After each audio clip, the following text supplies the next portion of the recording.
সন্ধ্যে 6টা বাজে। এখন যাচ্ছে হচ্ছে শনিবার, মেয়ে যাচ্ছে টিউশনে, আমরা ওকে দিতে যাচ্ছি। দুদিন ফ্রেন্ডসরা আমার তাড়াতাড়ি আমাদের প্ল্যানে ছিল, তো লাস্ট বেঞ্চে বসে আমরা চিপস ওকে, এটা হচ্ছে পড়তে যাওয়ার আগে বক হয়ে গেছে, কথা হয়ে গেছে। শোনো না, হ্যাঁ। আমি চিপসটা পকেটে রাখলাম, নিয়ে খুব কষ্ট করে 2 মিনিট দাঁড়িয়ে থাকলাম কিছু না বলে, তারপর ম্যাম বললো কেউ ডোন্ট নো, তো অন্যকে ওকে দেখো, ওকে দেখো। বলছি ঘড়ি পড়া, হ্যাঁ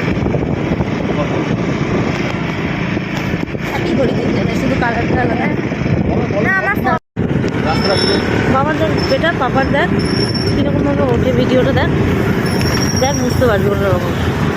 মানে এটা এখন তো এখানে দেখো আমার যেখানে পড়তে যাই সেই জায়গাটায় আমরা এখন যাচ্ছি। এই যে সোজা যে কমপ্লেক্সটা দেখতে পাচ্ছ, ওটাই হচ্ছে মেয়ের টিচারের বাড়ি। আর এটা তুমিও যাচ্ছ নাকি? ওর মাও যাচ্ছে নাকি? টাটা।